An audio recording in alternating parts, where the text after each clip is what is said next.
Today we're going to be talking about red wiggler breeder bins, and usually this is my bedding, and usually I have pre-compost and coco coir, and I'll add a bunch of moisture to it. I'll add a few amendments like eggshells and azomite, but I don't usually use this. This is electric composted bedding. It is dry. I mean, I think I would want it to be more moist, but I'm curious to see how they respond to this bedding. And so usually when this is moistened down and by itself, it gets pretty muddy and pretty dense, and that is not what you're looking for with a breeder bin. You want it to be really moist, but very fluffy with a lot of airflow. So I'm curious to see how they do with this bedding. I'm just gonna mix this together and add some moisture. I put coco coir because coco coir will help lighten it up, keep it fluffy. That's what I do with my pre-compost as well. When I add pre-compost, it has so many microbes in it, but the texture, when it's really moist, is very muddy and dense, and it could go anaerobic, so I don't like it. So adding coco coir helps a lot with that. So look how uniform this bedding is looking. You know, the less obstacles they have to move through, the better when it comes to a breeder bin at least.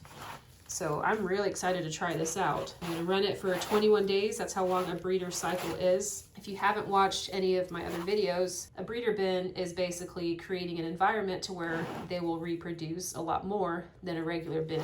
And that's what we're going for. This helps you get more cocoons and grow your population a lot quicker. So we're gonna add in some moisture. It's gonna be a different amount depending on how wet or dry your bedding is to begin with, but we're gonna start with a little bit, work it in, just like this. I have successfully used electric composted bedding in my regular grow out bins. I don't pre-sift it. It's usually pretty chunky. It has some big pieces of like banana peel that haven't processed yet. So this was pre-sifted. I sifted this with one of my new toys, my turbo sift. I have these different sifters right here, and the bigger size, the 5 mil. That's what I sifted it with. So it got all the chunks out, like the big banana peels and just bigger pieces that hadn't been processed, and it left behind the finer pieces. So I'm actually really liking this. I think the longer you worm farm, you kind of get a feel for texture of things and moisture level. It just starts to become second nature. But you can see I like to flip this up to make sure you're not having any dry pockets. So this would be a perfect moisture for a regular bin. Maybe even more. You can see there's like 1 drop coming out, and there's moisture on my glove, but with a breeder bin, you want it to be even more moist than this. So I'm gonna add in a little more water. You want it to be as moist as possible with no standing water. But yeah, the extra moisture is one of the things that really encourages them to reproduce more than they would, I guess, if it was just a regular bin. For a regular bin, again, if you haven't watched my videos, for a regular bin, their main goal is to make worm castings, and they'll reproduce along the way, but this is just a more controlled environment to where they can make way more cocoons. I'm going to add even more. So yeah, you just go by the texture and the feel, but I do have a good feeling about this already because of how it feels. I feel like it's not too muddy. It's moist, but it's staying pretty light and fluffy. It's not clumping together. You want it to break up kind of like a brownie mix. I think if it was by itself without coco coir, I think it would get a little too clumpy. So I like adding that coco coir. So this feels very similar in texture to my pre-compost mixed with coco coir. So usually in my pre-compost, in my other breeder bins, I add eggshells and azomite, but there are tons of eggshells. You can see these little specks that I add in my electric composter. So I'm not gonna add more eggshells. I mean, it doesn't hurt, you can, but I'm not going to. But I am gonna add a little bit of azomite, just out of habit. That's what it looks like.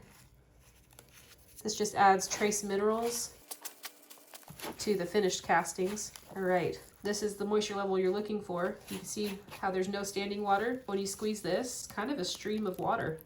And I know that looks a little scary. Let's see how much it makes.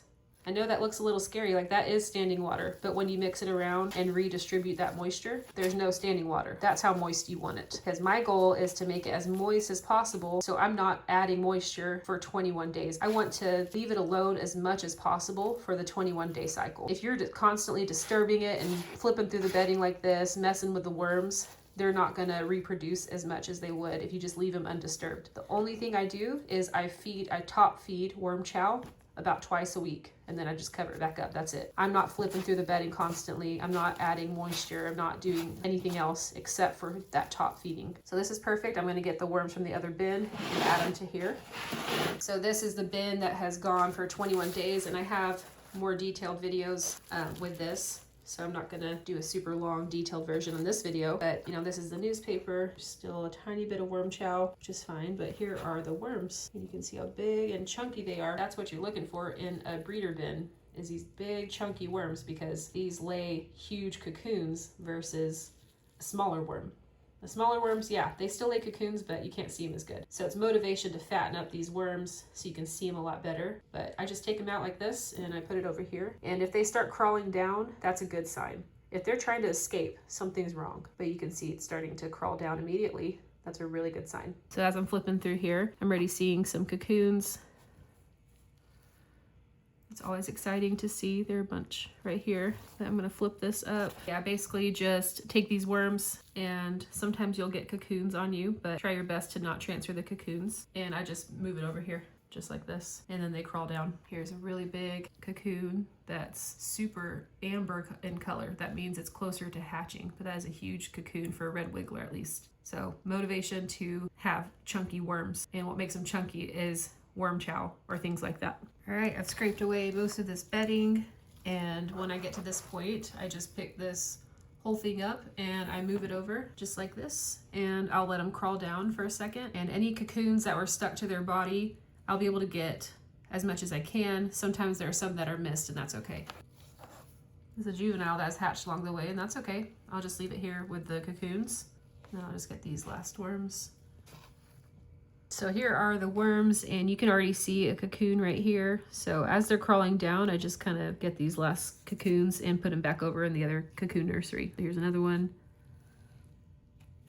Just as this bedding is scraping away, which honestly in this new bedding, it's kind of easier to see this dark bedding compared to this. This will take them 5 or 10 minutes to crawl down. If I get impatient, sometimes I'll go ahead and kind of spread them out like this to give them more room to crawl down. And it goes a little bit faster just because they're spread out from a big mountain and like this. You can also spot some juveniles if they hatched. Not detrimental, but eventually, they do self-regulate in populations. So I do try to keep the juveniles and cocoons over here so I can keep this running at, my favorite for this size bin is between 250 and 300 worms. So I'll start with 300, and after a few cycles, I'll hand pick 300 again. But look, here's a cocoon right here.